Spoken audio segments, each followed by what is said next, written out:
All right, y'all. So welcome to course 3 of your beginner's course in options. And today we're going to speak specifically about key levels. All right, key levels, critical levels, and just understanding what they are, how to find them, and how to actually see them used in real time on real charts. Okay, so first we're going to actually define what is a critical level. Why do we find those, right? So when it comes to critical levels, key levels, we're going to be using historical data, and with that historical data we're going to be able to identify support resistance levels, support being a floor and resistance levels being a ceiling. Now I don't want you to get caught up with the vocabulary right now and get overwhelmed. We just need a baseline of what we're doing here. So when it comes to historical data, my friends, all that is y'all where price has reacted before. If it was going in an uptrend and it bounced off this level, that becomes a critical level or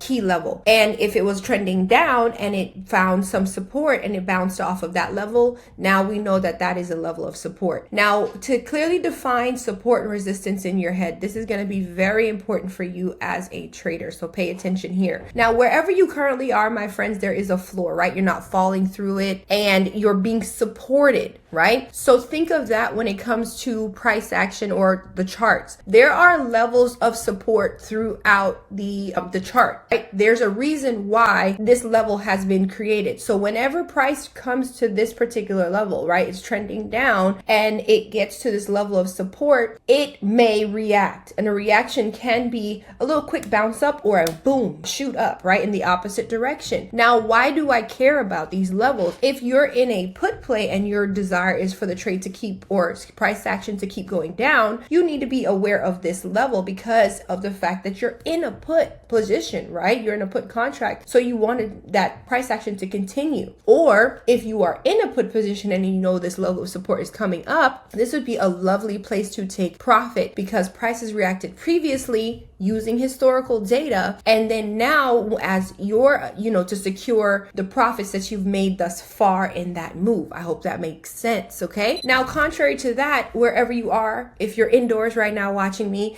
you may have a ceiling. You should have a ceiling above you, and if you threw a ball up, then the ball would bounce back down. So think of that when it comes to price action or market structure as how price is moving. When price gets to this particular level of resistance, y'all, or this ceiling, it may react in a bounce down or a boom shoot down to the opposite direction. You need to be aware of these levels, my friends, because whenever you're in a trade, you need to be aware of the resistance levels that are approaching or support levels, and we use those to take profit. Okay, so now that we have a baseline of what we're looking at when it comes to critical levels, what they're called, now let's go figure out how to find them. So first things first, right? I like to look at the higher time frames to find levels of support and resistance or critical levels, right? So I like to go on the 4-hour time frame and the 1-hour time frame. Okay, once I found my levels of support and resistance on the higher time frames,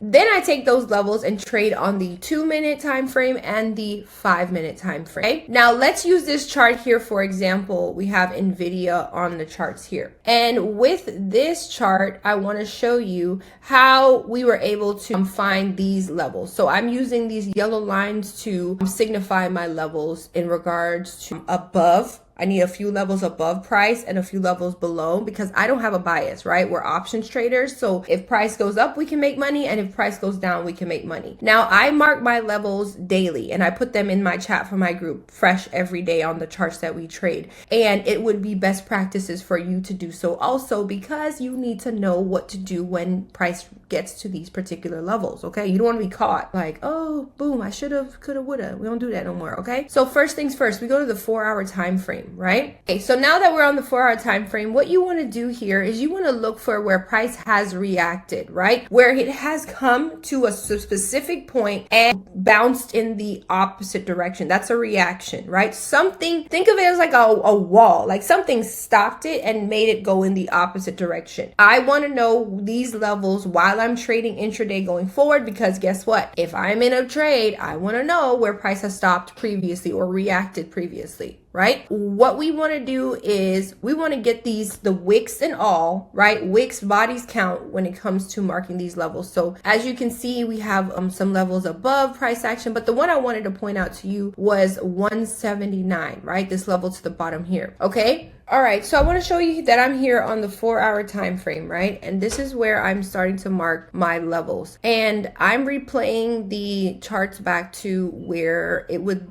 be set up for pre-market. And I would have marked, right, this level right here. I got this level from this touch right here, this touch right here, these right here, right? This is showing me, and then also this touch right here. So this lets me know that anytime price gets to 179, it has a strong reaction. I can also go to the 1-hour time frame also, and it's once again on the 1-hour time frame. When price gets to this particular level, it has a reaction to it. It has a hard time breaking through that level there. Okay, so I have that marked on my chart for intraday trading. Okay, and then we go down to the 5-minute time frame, right? Because that's the time frame I trade on, and we play out the charts, right? We can play out price action to show you that when price was able to get to 179, right? Boom, a beautiful reaction to that level. Some traders that are not aware of what,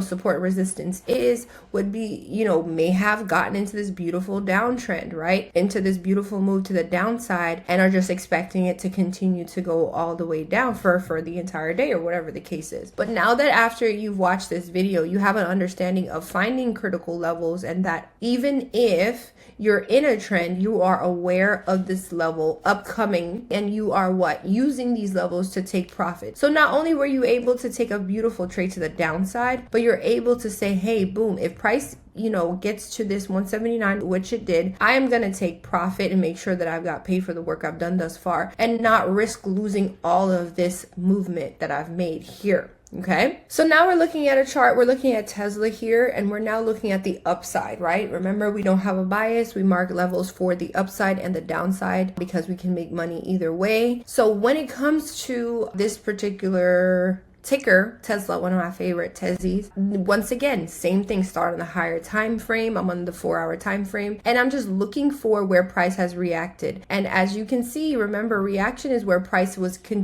in a specific trend or in a specific direction, right? In this case, it was in an uptrend. And then when it got to that level, what did it do? It had a reaction, boom, to the downside. Very strong reaction. So marking this level 466.29 using this touch, this, and I want to also show that it was a level of support for a time, and then it flipped and became a level of resistance. Once again, going back a little bit further, you see it was a level of resistance here too. So now price is currently very far away from that 466, right? Price is trending down currently when we're watching this video. And what I would say going forward, this 466 is not coming off of my chart. That 466 is going to be there because of the simple fact that I have seen that price has reacted there before, and it may react again. I can get a further confluence on this 466 or confidence in this level as a strong level of resistance by looking at the 1-hour time frame. Once again, we start at the 4, then we look at the 1. Once again, price has reacted here, right? It came up and it could not break through this little push, and it had a hard time with it. But what I want you to see here, this is very interesting right here on the hourly time frame, that this same 466.29, pay attention, was a level of what? A floor at one point, a level of support turned to a level of resistance. That line is a strong line in the sand, okay? So anytime it's called a flip, right? You see that it has flipped from being resistance to support or support to resistance. That is a strong level to pay attention to. So like I said, 466 is not going anywhere. I got that level from the 4-hour and the hour. So now once I'm trading on my lower time frames, if price action ever gets back up to this area, I can use that level also. All right, my friends, so we have successfully completed course number 3 in your beginners course. Make sure you come back. If you have not yet subscribed, go ahead and subscribe because of the fact you don't want to miss any updates on the next course. Course number 4 is going to be amazing. And put on that notification bell so you are aware of when I drop the next one, okay? So my friends, if you ever want to get my actual levels, I give them daily for free and actually get more resources to help you on your trading journey. All you have to do is click that first description in my box to join my free group, or just simply comment the word free and I got you.